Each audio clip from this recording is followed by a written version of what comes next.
Hello and welcome back. I hope you're having an amazing day today. If you're new here, my name is Eve and I'm a Sims content creator here on YouTube. Today we are doing a speed build of a neutral minimalist apartment. I'm super excited for this build because it's actually going to be the home of a playthrough that I'm starting here on my channel. We are going to be renovating the 1310-21 Chic Street apartment in San Myshuno. And this is actually my first time ever doing a full bulldozed lot rebuild. Normally I just move into the lots and refurnish them, but this time I wanted to do something a little bit different and see what I could come up with. Looking back, I unintentionally mirrored the layout of the default home, but it still looks completely different and the style is way different than the regular default home, so I'm really excited for you guys to see the end result. The biggest thing that I wanted when it came to this build was to make it a wide open space. This is especially true with the island and just making it more of an entertainer styled walkway. I didn't want a perfectly structured living area and office. More so, I wanted it to be different in the way the sim would entertain in the space. So instead of having the designated living room area, I made it so that the kitchen was really the centerpiece of the home and the island is really where people would gather and, have drinks, hang out. I really loved the little sidewall I put here with the column and the sink. I just felt like it was a really cute, subtle touch to kind of break up the boxiness of the kitchen. I really also wanted to emphasize the big windows here and make it, again, the kind of lookout space for the island. So when people are gathering and having a good time, they just have the gorgeous view of the city. My favorite thing in San Myshuno is the big bay windows, and I know there are mods and ways to go in and change the windows so you can make them, the style that you want. But for now, I just wanted to work within the means of the space and not do too much at once. I can always go back and change the windows to something else in the future. So at this point in the build, the layout of the kitchen was pretty much complete. Now you can see that I was just going in and adding clutter. When it came to a minimalist apartment build, I wanted the space to feel lived in, but still have a nice balance between intentional clutter and lived in clutter. So I have some plants for fresh air, that gorgeous hanging plant in the corner to just kind of fill up that space as well. Then I also added some cute cutlery and pots that, you would see on the countertops. I don't know if you're the same way as me, but every time I'm doing a Sims build, I always fill empty space with plants. I don't know what it is, but it just always feels like the perfect way to finalize a space, but not make it feel awkward. Even in real life, on my windowsill, I have so many plants to fill empty space, and it's always good because you could never have too many plants, but it's just funny to me because if I can't figure out what to place on my build, I just immediately jump to putting a plant down. I will say one of my favorite details of this build is that little glass of red wine and book I put in the corner. Again, just really trying to make the space feel intentionally lived in without too much clutter. I can totally picture my sim coming home from a long day of work, heading over to that wine rack and just grabbing a glass of Cabernet Sauvignon to relax with. So you can see here that I was just finalizing the wall and floor and then also mirrored that wooden beam that I had put on the other side to make it more balanced between the two sides of the kitchen. Next, I moved on to this little side area, which I wanted to turn initially into a small living room, but ultimately decided that it would be a really nice spot for an office space. Before making that final decision, I did try out a couple more couches, but then decided, you know what, nope, it's gonna be an office. So I was trying to think of a way to still make it an entertaining space, and I decided to put up a flat screen TV right there on the right side. So if Sims are sitting at the island, they can actually turn and just watch the TV from there. And that way it still kind of has a homey feel and can still be an entertaining area. It was so satisfying to see that that rug fit perfectly in that little area. Same thing with the desk. I always get so excited when things are just perfectly symmetrical and fit snugly into their little spots. And of course, here I am just adding in more plants again to fill that empty space. I did go back and forth between which rug to put in the kitchen and put in the office area.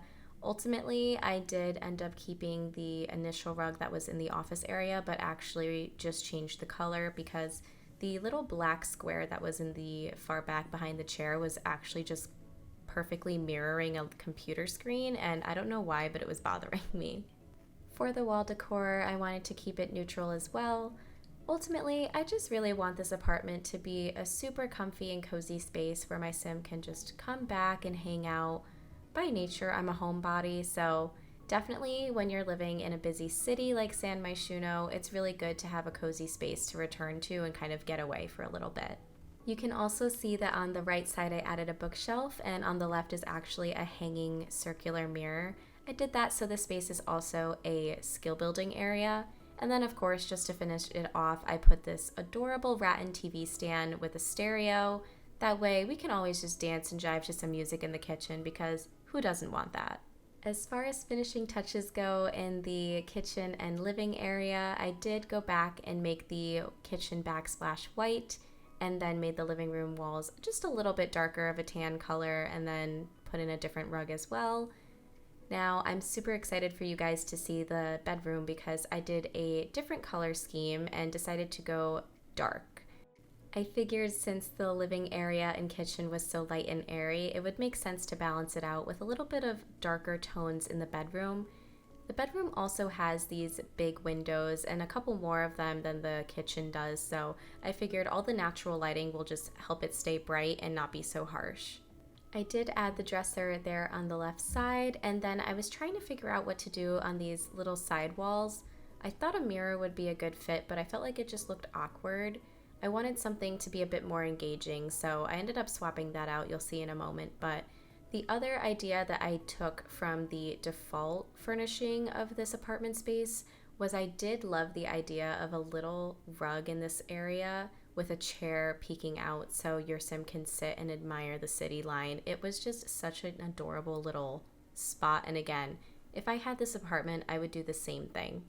I went back and forth so many times trying to find the perfect seating for this area.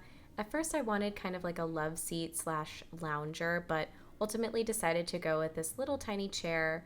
And then when it came to the side table, I did want something rounded because the chair was so boxy, but I just didn't like any of the round pieces that I had. So that just means I have to go back and download some more custom content, but you'll see what I picked in a moment. If you are enjoying this build, I do invite you to give the video a like and also subscribe. As I said before, this home is actually going to be for a new sim I created for a brand new playthrough I'm going to be beginning here on my YouTube channel. The sim's name is Ryla Kenmore, and she has a pretty interesting backstory. Some of Ryla's traits are that she's a cat lover, she loves to read, and she's very into ambition. She's quite the perfectionist. But her family were the ones that actually encouraged her to move to San Myshuno. She is from another city, but wasn't really enjoying the city life and didn't really feel like she fit into the space that she was kind of raised in. Now, she's always had a genuine appreciation for the city, but because of where she came from, she was like, you know what?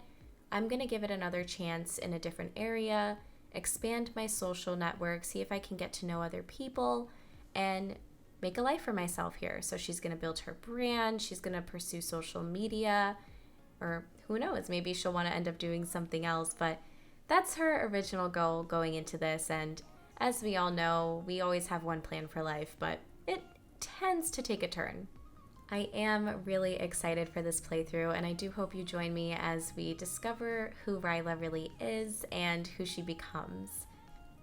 Now back to the build. I finished up that shelf over there on the right side above the bed, added a couple cute neutral statues, and then that adorable little koala plushie. I'm thinking it's Ryla's little stuffy that she brought from home. I mean, we all have one, let's be honest. I also added this little lamp that reminds me of Pixar. I don't know if that also reminds you guys of it, but comment and let me know because it really closely resembles it in my opinion. I also added that shelf over there with some more plants and lifestyle clutter items, and then it was at this point that I realized I didn't even start the bathroom. So Here we are moving on to the bathroom space. It's pretty tiny, but you know what? She's got a purpose. So just put the shower right perfectly in that little area, the toilet there, and then the sink. And then as far as decorating goes in this area, it's a little bit crammed as most city bathrooms are. So added a couple shelves and a mirror there to just finalize all the little details. I also added this little tiered shelf, which I feel like I use in almost all of my builds, but it's fun to just put little towels and lotion bottles and things on. It's super useful and customizable, so I love it. Well, that is the end of the neutral minimalist apartment speed build here at 1310 21 Chic Street in San Myshuno. I'm so happy with how this turned out. I feel like it was better than I envisioned. I feel like it was a pretty good first attempt at a full apartment build. As I said before, I've never done a full bulldozed lot before, so it was really interesting to have to kind of think of how everything would play together in a small space. Please comment and let me know if you'd like me to upload this to the gallery, and I will absolutely do so. Alright, that is all for me today. Please remember to like this video and subscribe, and I will see you all next time.